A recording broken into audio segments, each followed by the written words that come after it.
ಈ ಮಧ್ಯೆ ಮೋಹನ್ ದಾಸ್ ಪೈ ಅವರು ಟ್ವೀಟ್ ಮಾಡಿರೋದು ದೇಶದಾದ್ಯಂತ ಚರ್ಚೆಗೆ ಕಾರಣ ಆಗಿದೆ.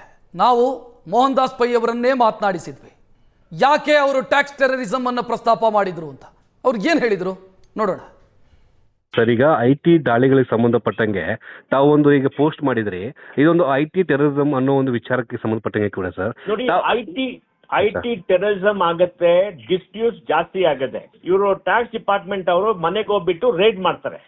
ಮನೆಗೆ ಹೋಗ್ಬಿಟ್ಟು ರೇಡ್ ಮಾಡಿದ್ರೆ ನಿಮ್ಗೆ ಆಚೆ ಬಿಡಲ್ಲ, ಊಟ ಮಾಡಕ್ ಬಿಡಲ್ಲ, ಅಲ್ಲೇ ಒಳಗೆ ಇಟ್ಬಿಟ್ಟು ನಿಮ್ ಸುಮ್ನೆ ಒಂದು ಧಮಕಿ ಕೊಡ್ತಾರೆ.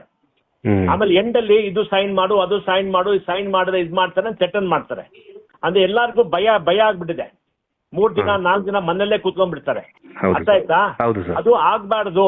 ಆತ್ಮಹತ್ಯೆ ಮಾಡ್ಕೊಳ್ಳುವಷ್ಟು ಹರಾಸ್ಮೆಂಟ್ ಇರುತ್ತೆ ಸರ್ ಐಟಿ ದಾಳಿ ಅಂದ್ರೆ. ಇರ್ಬೇಕು. ಅದಕ್ಕೆ ಅಂತಂದ್ರೆ ಮಾಡಿದ್ದು. ಯಾಕೆ ಮಾಡ್ತಾರೆ ಅವರು? ಯಾಕೆ ಮಾಡ್ತಾರೆ?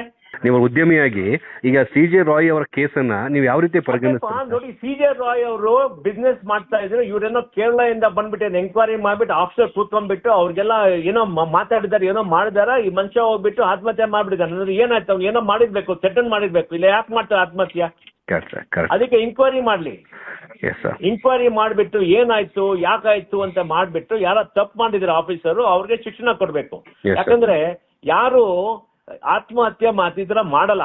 ಈ ಮನುಷ್ಯ ಬಹಳ ಸಕ್ಸಸ್ಫುಲ್ ಬಿಸ್ನೆಸ್ ಮ್ಯಾನ್, ಬಹಳ ದುಡ್ಡಿದೆ, ಫೇಮ್ ಇದೆ, ಬಹಳ ವರ್ಷ ಕೆಲಸ ಮಾಡಿದ್ದಾರೆ.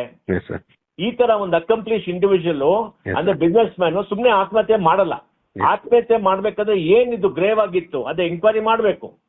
ಅದು ಇನ್ನೊಂದೇನಂದ್ರೆ ನಮ್ಗೆಲ್ಲರಿಗೂ ಜನತೆಗೂ ಈ ತರ ರೇಡ್ ಇಂದ ಪ್ರೊಟೆಕ್ಷನ್ ಬೇಕು. ಯಾಕಂದ್ರೆ ಮನೆಗೆ ಬರೋದು ರೇರೆಸ್ಟ್ ಆಫ್ ರೇರ್ ಕೇಸಸ್ ಇರ್ಬೇಕು. ಸುಪ್ರೀಂ ಕೋರ್ಟ್ ಹೇಳಿದೆ, ನೀವ್ ಏನು ಮಾಡಿದ್ರು ಫಾನ್ಸಿ ಕೊಡ್ಬೇಕಾದ್ರೆ ರೇರೆಸ್ಟ್ ಆಫ್ ರೇರ್ ಕೇಸಸ್ ಇರ್ಬೇಕು. ರೈಡು ಅಷ್ಟೇ, ರೇರೆಸ್ಟ್ ಆಫ್ ರೇರ್ ಕೇಸ್. ಯಾರೋ ಮನೆಗೆ ಹೋಗ್ತಾರೆ, ಏನೇನೋ ಮಾಡ್ತಾರೆ, 4-5 ಜನ ಕಟ್ಬಿಡ್ತಾರೆ. ಮತ್ತೆ ಚಾರ್ಟ್ ಅಕೌಂಟ್ಸ್ ಹೇಳಿದ್ರೆ ಬಹಳ ಒಂದು ಕತೆ ಅವ್ರು ಹೇಳ್ತಾರೆ, ಎಷ್ಟು ದುಃಖದಿಂದ ಕತೆ ಹೇಳ್ತಾರೆ. ಇದು ದೊಡ್ಡವ್ರಿಗೆಲ್ಲ ಇದು ನಮ್ಗೆ ಅವ್ರಿಗೆ ಮೆಡಿಸಿನ್ ತಗೊಂಡ್ಬಿಟ್ಟಿಲ್ಲ, ಊಟ ಮಾಡಕ್ ಬಿಟ್ಟಿಲ್ಲ, ಮನೆಯಿಂದ ಆಚೆ ಒಳಗ್ ಬಿಟ್ಟಿಲ್ಲ, ಸುಮ್ನೆ ಅವ್ರಿಗೆ ಸೆಟಲ್ ಮಾಡ್ತಾರೆ.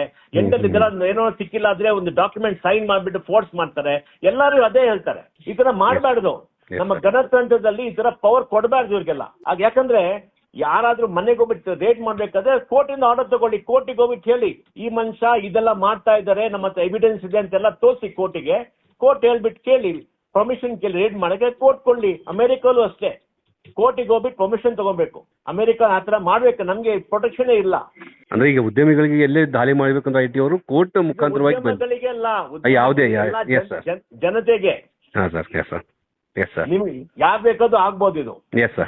ಯಾಕಂದ್ರೆ ಇನ್ಕಮ್ ಟ್ಯಾಕ್ಸ್ ಒಂದು ಇದು ಸಂಶಯ ಇರಬೇಕು. ಇವರೇನೋ ಮಾಡ್ತಾ ಇದಾರೆ, ದುಡ್ಡಿದೆ ಅಂತ ಪ್ರೂಫ್ ಬೇಕಲ್ಲ. ಆಮೇಲೆ ಬಹಳ ಜನನು ಹೇಳ್ತಾರೆ, ನೀವು ಚಾರ್ಟ್ ಅಕೌಂಟ್ಸ್ ಕೇಳಿ, ಅವ್ರು ಯಾರು ಹೇಳೋದು ಅವ್ರು ಮುಂಚೆ ನೀವು ರೆಕಾರ್ಡ್ ಅಲ್ಲಿ ಬರೋ ರೆಕಾರ್ಡ್ ಬಂದು ಕೇಳ್ತಾರೆ ಏನೇನು ಯಾಕೆ ಮಾಡಿದ್ರು ಅಂತ. ಇದು ಮೋಹನ್ ದಾಸ್ ಪೈ ಅವರ ಮಾತುಗಳು.